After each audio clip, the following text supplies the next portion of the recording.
Welcome, seekers of, well, something more than just another paycheck. Today, we're journeying to a time not so far away. The Neo-Enlightened era, a glorious age where luxury was so common. It was basically boring. Forget meditating on the nature of reality.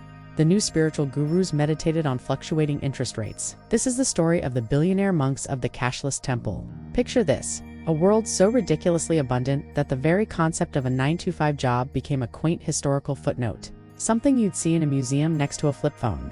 In this era, the ultimate status symbol wasn't a flying car or a private moon base. No, it was achieving a state of pure, unadulterated non-productivity. The goal was to do absolutely nothing, and to do it with enlightened style. At the heart of this movement was the Cashless Temple, a stunning piece of architecture that floated serenely above the clouds, powered by passive income and good vibes. Its inhabitants weren't your traditional robe-wearing ascetics. These were the billionaire monks, former hedge fund managers, tech moguls, and crypto prophets who had transcended the need for material possessions. Apparently, they did this by ironically owning everything. Their leader, a charismatic guru known only as the Auditor, once famously said, "True enlightenment is realizing your portfolio can rebalance itself without your emotional attachment." Their sacred texts weren't ancient scrolls, but vintage stock market printouts from the chaotic 21st century. They saw the bulls and bears of Wall Street as cosmic forces. The eternal dance of yin and yang played out in quarterly earnings reports. Initiates, or junior partners as they were called, didn't shave their heads. Instead, they relinquished their smartphones for a whole hour a day as a sign of detachment, their most rigorous spiritual practice, the vow of inaction. This involved sitting perfectly still in zero-gravity meditation pods, trying not to think about new investment opportunities. It was harder than it sounds. Many failed, secretly checking their Neuralink market feeds and being demoted to interns. As a result, they were forced to polish the temple's solid gold statues of legendary investors. The temple's most controversial teaching was its main mantra, often whispered in the hallowed halls of its virtual reality dojo.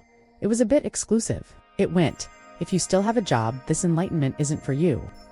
Harsh, but that's their mindset. But in their view, clinging to a career was the ultimate attachment, a sign that you hadn't yet achieved financial nirvana. They replaced traditional alms bowls with digital wallets that passively collected dividends from automated global enterprises. Their daily charity involved airdropping NFTs of calming fractal patterns to the still working masses below, a gesture they felt was deeply compassionate. "We are freeing them from the burden of choice," as they would say. The Auditor would go on to explain, by giving them art they didn't ask for, the great philosophical debates of the era took place in the temple's central gardens, where holographic cherry blossoms bloomed and fell in perfect algorithmically generated cycles. Was a 0.01% dip in the intergalactic bond market a sign of universal imbalance or just a market correction? Did true wealth lie in a diversified asset portfolio? This wasn't just satire. It was a reflection of a world grappling with its own success. When all needs are met, what becomes of ambition? When work is a choice, not a necessity, what do we choose to do?